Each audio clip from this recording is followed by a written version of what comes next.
Hello everyone, this is Carlo Mazzini and this is vlog. Okay, RAF, Battle of Britain, 1940, a great classic, here it is. Great classic by John Battlefield, and the new edition by the Season Games, published by the Season Games, the new edition of the first edition of the game, which was RAF. In my Italian accent, I tend to say it RAF, which is not totally not the right way to pronounce it. It is RIAF. Anyway, great classic, new edition of the first edition by John Battlefield, and this new edition by Decision Games, which has been, if I'm not mistaken, published in 2019. Some years ago. There are new modes, new playing modes. The first edition could be played just as a solitaire, with the player controlling the Royal Air Force. This new edition lets you also control Luftwaffe and includes a multiplayer mode and one-on-one player mode. British mode is called Lion, the German one is Eagle, and the one-on-one is Eagle vs Lion, which is quite appropriate, I'd say, and also has many more scenarios and many more other battles, revision and other stuff. The deluxe edition also has a mounted map board, whereas the normal edition just has a paper one. Not terrible things. Anyway, this is a classic. I tried out the Lion mode and also the Eagle mode, but especially the Lion mode. My segment, Italian segment, is a tutorial playthrough, more or less, of the Lion mode, which is the more typical mode, the introductory scenarios, but also some phases that are used during the longer scenarios. Anyway, it is clear that we are speaking about a great classic, which is not a terrible, which is a highly detailed game, but not a terribly complicated game. It is not so much complicated. I was quite surprised by how essential, how linear, how procedural is this system. Also thanks to the great playing cards, player aid cards by Stuka Joe. Deck of single cards, we find that on Bog and Geek, and I advise you to download them. And they really simplify things because they take you step by step during all the turn, all the sequence of a turn. You turn that card, you have a weather forecast, so you have the small table, the small rule for the weather forecast, then advanced warning, and then so on and so on. I don't remember the exact sequence, but that is this way. So with those cards, it is very, very easy. You can set up in a moment and read briefly the rule book, and then go on card by card, and you play out an entire turn very, very easily. Absolutely recommended. It is a game. After that, it is a game as a game experience, which rewards planning. You have to plan the use of your resources. As a British player, you have quite a few resources, but they are very they can be renewed, but the renewal process, the reconstruction is quite elaborated. It is never centered, so you must really use very wisely those resources that you have. You have them, you're just one level, one step away from disaster. This is the feeling that you have. You must control those resources, and you can get new ones. You can get back squadrons and repair targets and so on. But it is never assured. It is long, and it puts you in danger. Where the German has a lot of resources, but they are quite fragile, and so they can diminish their quality. and turn by turn, day by day, hour by hour, you really get that feeling of attritional war. You see, you turn each card. There's a wonderful integration between card and counters. Every card tells you, okay, they're here, they're attacking here, and they're coming with this number of planes. Another card, okay, these are the planes, and you try to make your decision in between each card, and each card as an event, as a detail, as something. It is one of the richest games I've ever played in terms of content.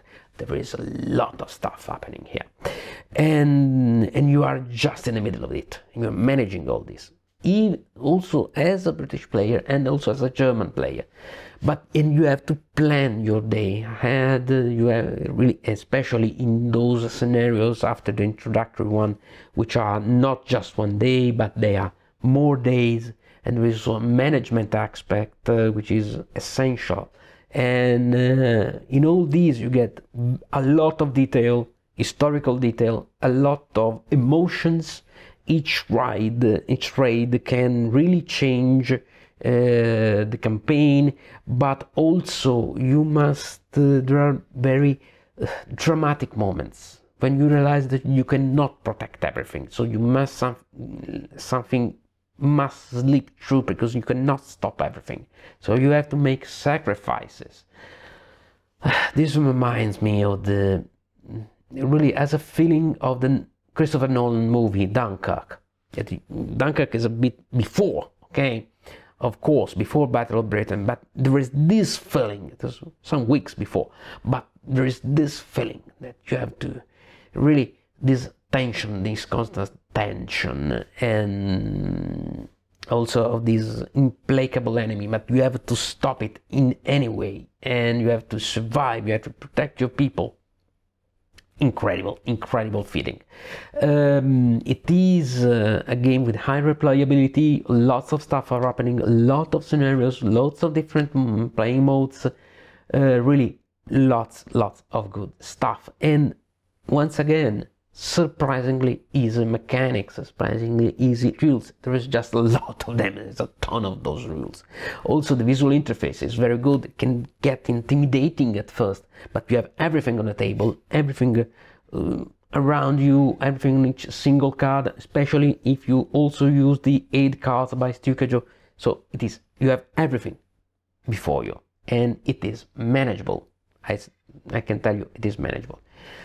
The issues, well, there are some.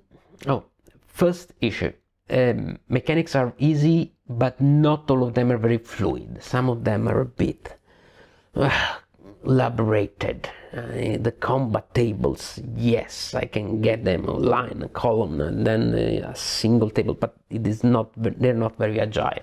Not complicated. There is just lots of stuff, which is very well integrated, but every single mechanic has those little cranky moments that you have to overcome. Also it can get intimidating because there is lots of stuff.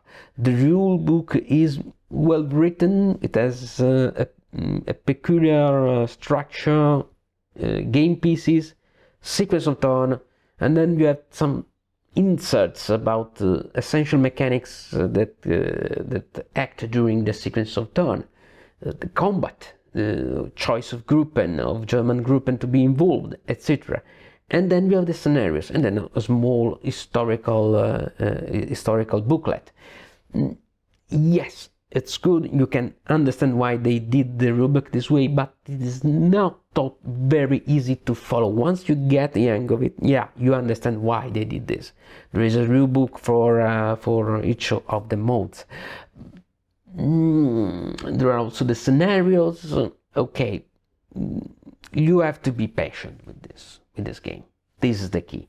You have to keep calm and carry on. Also during the game, because you feel that you're losing everything is going bad, but you can always snatch victory really from the jaws of defeat. It is just sometimes it is not very easy to look around and find everything. There are really lots of stuff. Also small things. The counters, the values on the counters are very good, but the values between the German and the British players are in different places, so it can be a bit disorienting. Where is the combat value of this squadron or of this grouping? Small things. Some are rather one as big as a Luftwaffe on the map, but it is very clear, not so bad. Regretfully, some printing mistakes in the card, which theoretically could make them recognizable. Cards that have to be sleeved because they are not very hard cards, not very tough cards. But there is so much going on that you're not going to look, oh, this tiny white spot on this point of the back of the card means that the next fight will be in Colchester. You will not do this. Well, you can, of course, you can cover some part of the cards. You cannot use colored sleeves because also the back of the cards have meanings in some cases. But anyway, those are small details. One real issue may be how long a game lasts, because just the introductory scenarios, these 3 to 4 hours, but multi-day scenarios really need you to get the game on the table and keep it on the table for a lot of time. It is very nice, it is beautiful to have such a game on the table waiting you at the end of the day. You go there and you play a turn, you play a single day of raids, and then you put everything and you keep them where it is, and you go on, and the next day and the next day again. There are problem is not every one of us can do this. I cannot do this, and this makes the digital version of the game that is available on the Decision Games website very interesting.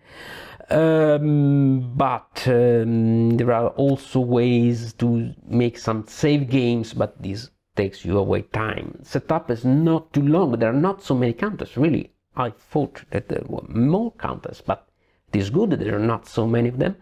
But I set up, I play, and then I make a save game and put everything in the box again. My playing time really shrinks. So this can be a problem. This is that kind of game. You have to know it. Also, the plays are very variable. There is high replayability. There are many different outcomes, many different things that can happen. But the main dynamic is just the same. This, after all, it's an attritional campaign. As a British player, you see where the German raids are coming. You decide which squadrons you use. You make the battles. You take those squadrons, your surviving squadrons, back to the ground. You repair them, and you go on another hour, another day. Everything it is a cycle, and something like that. Also, the German player, which in particular does not have the total control over, for example, the strategic priorities, so it must execute some higher directives. This is very interesting.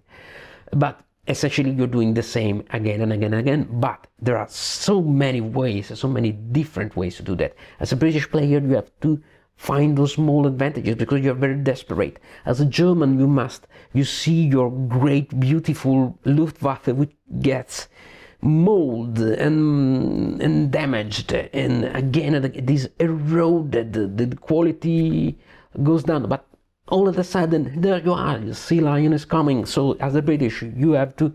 The Sea Lion is a possibility. You have to make your last-ditch attempt to stop it. As a German, you must. Okay, you are one step from victory. Okay, here we are, but you must give your best. So, very, very dramatic play. After all this, a classic. not the easiest game to play, not for complexity, because it is not very long, and once again we have fantastic play rates, also the one by Stukejo. This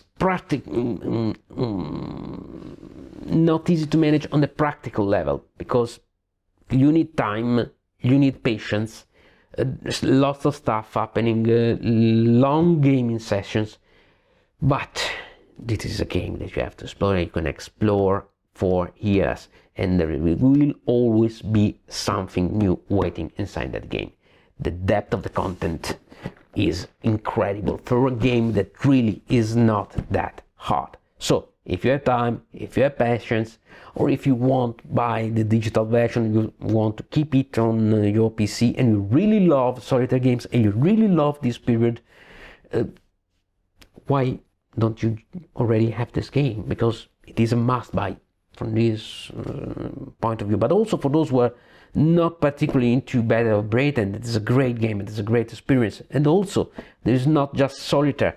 Okay, the multiplayer, I heard that can have some problems, maybe some downtime, but really great game. Absolutely, total classic. Really recommended. This is a game that every war gamer really passionate with World War II should have in his or her collection. Really. Okay, this has been RAF Battle of Britain 1940 by John Butterfield and published by Decision Games. So, goodbye to you, see you on the next time, and remember, don't be scared, it's just war games. Ciao.